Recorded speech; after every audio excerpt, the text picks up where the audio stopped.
The Kestrel Prime is a glaive weapon released with Jaya Prime. To distinguish itself from other glaives, its unique perk is a thrown attacks bounce up to 8 times. It is also a significant stat upgrade over the original Kestrel. Faster attack speed, vastly higher damage, substantially higher critical chance, and overwhelmingly higher status chance. It otherwise keeps the innate features, like innate magnetic damage, on slam attacks. Outside of simple mastery rank requirements then, there is no reason at all to use normal Kestrel over the Prime, as you'd certainly expect. What you may not realise is that you can get early access to some of these guides through Patreon, along with behind the scenes that explores more of the math, build images for quicker reference than skipping through the videos, and direct one-to-one coaching. Check out the link below once we're done talking about the Kestrel Prime. Now, glaives can be used in a variety of ways. The worst of all is to swing them around like some unwieldy melee weapon, and really should not be done on purpose. The base 1.2 meter range of the Kestrel Prime in melee mode is astonishingly poor. Largely, you want to throw your glaive. This is the Kestrel with early game modding for throwing and bouncing between enemies, using at maximum bounces to let it go as far as it can. It tends to knock down or even launch ragdolled enemies when directly hit this way, creating an almost slapstick environment if you ignore the screams of the dying. However, single target bounces are not particularly impressive, especially as all glaives seem to give up homing in on enemies after 1 or 2 bounces. But what if we added more power? With volatile rebound, glaives explode on every single bounce, not just at the end of their ricochet routine. While the Kestrel Prime has no forced proc on these explosions, they are still damaging blast waves that can create secondary explosions with a higher radius and no fall off should the target perish. What about more power?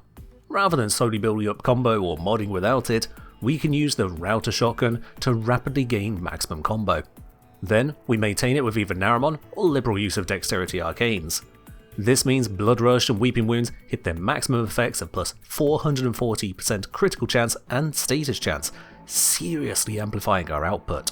But what about more power? With Volatile Quick Return for increased explosion radius and a shift into modding to an initial combo approach, we can have explosion after explosion with 0 fall off, blasting our opponents into smithereens. With Choice Elemental modding, this can be expanded into various directions, such as Viral for more health damage, Gas for lingering clouds of doom, or Heat for ever escalating proc damage. What about more power? Glaives only really excel in target-rich environments. They want many nearby enemies to strike all at once or in quick succession. With melee influence, electric procs activate Ultra AoE mode, wiping small rooms of enemies and multiplying any existing area damage into the square of itself. More enemies means more damage, means faster clear rates, certainly in higher densities. What about more power? Raffle Advance allows us to access critical bonuses previously unachievable with the base 24% critical chance, even in the face of Blood Rush and Galvanized Steel for 550% bonus, bringing it to 156% at full combo. Raffle Advance can completely eclipse that result. Focusing more into critical damage to synergize with this, we can deliver red crits aplenty with all thrown attacks, more than tripling our damage output. What about more power? Valence Formation gives us a single mod method of turning Lavos' elemental infusions into both guaranteed status effects, something Kestrel is sorely lacking in, and a ridiculous 200% bonus to our elemental damage directly and on status. In combination with the rest of the above, we arrive at a process so disgustingly effective that we're now just chilling.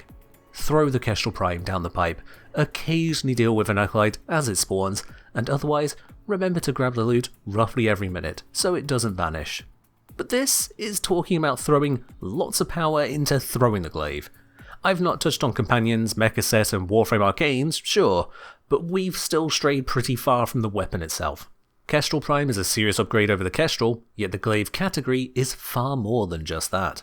For a bouncing glaive approach, the current champion is the Falcor. It has forced electric procs on its direct hits, a 6 meter base AoE on its explosions, and a staggering 38% status chance at base.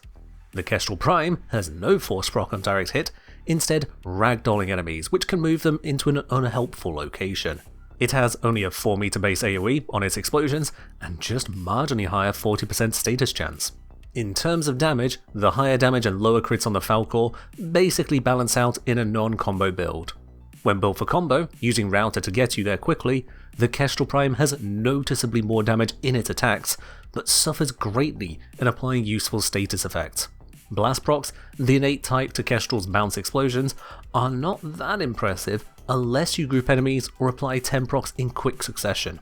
A bouncing glaive build isn't looking for pre-grouped enemies, or what's the point in homing bounces, and they certainly refuse to apply lots of procs quickly to the same enemy. What this results in is a slightly faster clear rate for the Falcor in general, and especially so when combined with melee influence.